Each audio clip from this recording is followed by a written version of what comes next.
Welcome back to the Texas Truck Channel. And yes, you saw the headline right. There's another Ram Rebel coming up here, but there's something a little different with this one. Brian's going to tell us all the goodies about that. What do we got? We got two variables here, Craig. Well, three actually. One, this baby's got a Hemi in it. Yes. Last year to have it. We'll talk about that in just a second. Secondly, this has a nose lift. It's been leveled or unleveled, so we've got about another 2 inches of ground clearance in the front. Well, that'll help. Well, that means the approach angle is not 25 degrees. It's probably closer to 27 at this point. That's interesting. The downside is we have these Nerf bars, which might get in the way. And then lastly, we don't have 4 auto in this truck. So you don't have the same drive modes that the other one had. So we're going to approach it a little bit differently. I think we're going to do 4 low and actually see what it does. We have all the other goodies. Let's start out with one thing that I can't forget, Craig. Our buddies at SHOTTENKIRK help us out with this one. They are awesome to us. Charles Brockman in particular takes care of us over there, along with the other staff, and they make sure that we get vehicles that brands just don't have available. Nothing against Ram, they just don't have an old Hemi and a new SST to test. So they allowed us to do that today and a lot of other vehicles all the time. So if you're interested and you're living in the North Texas area, hit up Charles Brockman at SHOTTENKIRK for your vehicle needs today. All right, under this piece de resistance hood, we have 5.7 liters of Fury and no turbos in sight, Craig. 16 valves, 1 camshaft, and a bunch of push rods. That's it. Old school power, bolted to what is easily the most advanced, best automatic transmission on the market, period, the end, for truck stuff. I guess a PDK Porsche might be better for that kind of stuff, but for truck things and SUVs, this is inflappable. It works. It's really good. So that's doing favors to both this truck and the new SST. What's that yellow thing over there? I don't, engine oil. Oh, that's oil. That's oil. You can check it on this truck. You can't on the new one. So your old school guys are going to appreciate that. This big deal up here is called the e-torque. That's what makes this thing technically a hybrid, even though it's not adding any power. All it really does is allow it to start, stop better at stoplights, which you're going to turn off anyways. So it's just a big alternator generator. All that covered out of the way, good for 395 horsepower, 410 foot-pounds of torque. Not much else to not like here, except that it sounds like freaking America. Yes.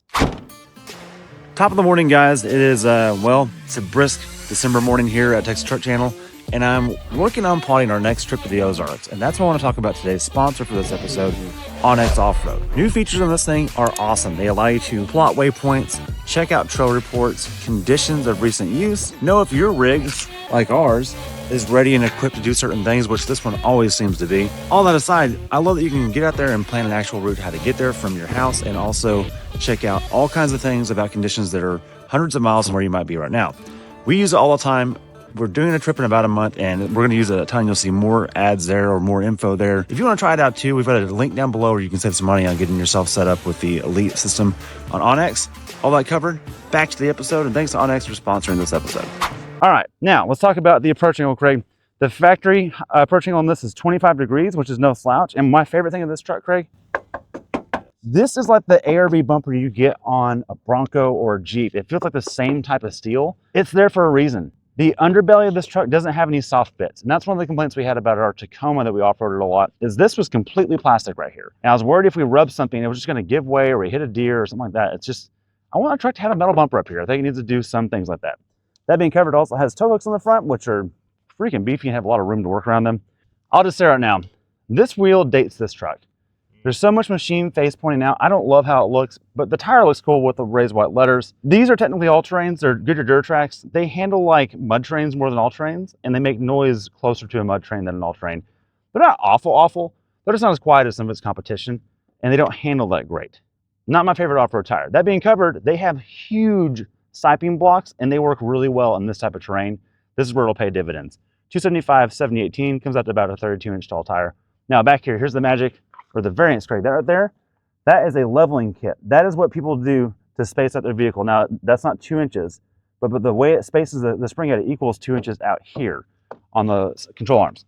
So this is about a 2-inch nose lift, and that's gonna help us get over things. So, and the reason we don't like those, Brian, maybe you should mention, is because now we lose travel. Kind of. You do and you don't. You change the geometry is the problem. You push everything out, and so it's more extended all the time. And sometimes that affects on center feel and bump steer and things like that. It just changes everything. Luckily, this is kind of in a window that it's not doing a whole lot. It's not too aggressive. Not too aggressive. If you get to like 3 or 4 or more inches, you're really asking for trouble. Now, these are area side steps. This is a pre-owned truck from SHOTTENKIRK and Granbury. That's an aftermarket deal, not from the brand, but there's some options for you. This is probably for someone's wife that was like, hey dude, cool lifted truck, I can't get in there. It solves that for them, but it's not gonna do us any favors today. That is not a rock rail. We're not gonna hit it. Out back, You've got 5-link coil suspension because Ram knows what they're doing. They've been good at that. They were the first ones to pioneer that. Well, I said the first ones. The Chevy C10 back in the 60s did that. But they're the first ones to bring it back. Now Toyota does it as standard on the Tundra and Tacoma, and then the Raptor Ford stuff does it as well. It just works well. I'm a big fan of it. I'm glad they brought it back to today. Out back, dimensional letters, Rebel badging, but no flags on the side. This is the only way people know you got the Rebel. That's okay. People really want to be in a TRX anyways. It's kind of a TRX light. There's no supercharger on it. You do have a good steel bumper in the rear. Breakover angle on a non-lifted truck is 19 degrees. Departure is 23. This might be a little worse because of the angle. The breakover is probably 20 instead of 19 because of the lift. All right, that covered. Let's go up the hill, Craig. All right, we're going to get it up the hill, but Brian's going to get it started up. We're going to hear some of that Freedom, discuss some of the off-road goodies we have, because we do get some here. Rebel is not just a badge package, Brian. You get some actual off-road goodies. This truck in particular doesn't have the drive mode like the newer one does over here, but you do have a digital cluster.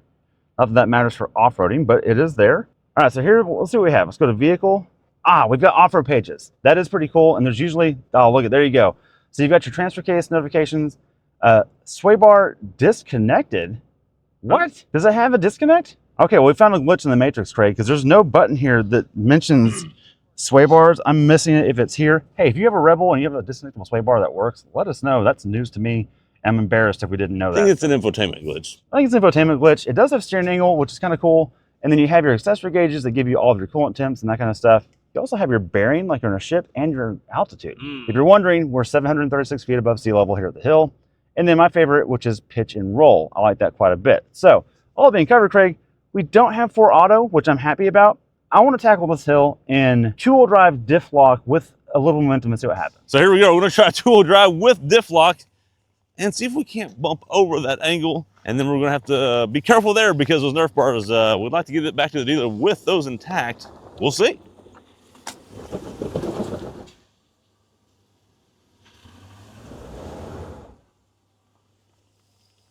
All right, Brian, well, we learned 2 things real quick. Not shocking and not surprising. Diff lock does help some if you have some momentum. Yeah, it certainly does. But the puck lift helped a ton. Did it? Didn't even come close to touching. Okay, okay. Bad news is we do need the front wheels to help us get up and over. Here's the other thing, though, too. In all fairness, I chicken-footed a little bit at the end there because I was afraid of hopping too quickly over that. Now that we have more nose clearance, I'm convinced we can get up there. I'm not convinced the rear is going to climb up on its own. Right. Do you want to try and bump it again? I don't, because I don't want to rip the Nerf bars off. Agreed. So let's go to, because we didn't demonstrate this on the last Ram we had up here, let's try 4 low. 4 low with the lockers. With the lockers, let's just see how easy it can make this. Let's go slow. We got NA. Everybody says NA is easier to modulate the throttle. We had a little bit of trouble with that in our previous video of the Hurricane. Yeah. Let's see if that helps. Well, and that was turbocharged, and that had some surging going on. Right. Temperature in 4 low, traction off. Traction off by default, and then diff is locked. Diff is locked. All right, let's do it. Get nice and slow. Nice and slow. Keep it coming. You're good. Skid plate, no problem. Oh, yeah. Well, Brian, successful. We still have Nerf bars. We made it up the hill and several things there. There's a big difference between this and the Rebel we just took up the hill on the same day at the same time. Yeah, explain that to us. One, the nose lift, as much as I make fun of the unleveling of trucks and the kind of bulldog, look how tall my truck is thing, it does help on approach angle. That's real. We need that on a Ranger. Well, we actually do. I'm gonna Stay tuned. I've got some reckoning with myself coming on here. And then secondly, the Nerf bars weren't a problem. Right. Fuel tank skid plate is still low, but it does its job. Yep. And more importantly, in 4 low, with these tires and this non-turbo motor, it was super calm and easy to drive up. No effort, no drama, no surging, no jumpiness. Yeah, sadly we haven't busted any mischief. We've proven all the internet talk out there on the forums. NA, good tires, 4 low. Yep. That's what you crawl with, and there's a reason why. And big displacement because the torque is at idle. Yeah. You know, or at least enough of it is. Well, okay. Thanks for watching and learning nothing today on today's video. Be sure to like and subscribe. Leave us some comments. No. Because of that, don't subscribe. Don't subscribe. Yeah, you're right. Don't subscribe. Yeah, forget that. Wait for the next episode. Wait for the next episode. Subscribe on those. But if you do want to see this earlier and other content like this, for 99 cents, you can become a member and get all that stuff about 3 days early. Plus, you help us out being able to do more videos like this. Yeah, we lost the GoPro today. We need some help. Yeah. So yes, help the GoPro fund, please. Absolutely. Not the first one this year. So. Thanks for watching. We'll catch you on the next one. See you later.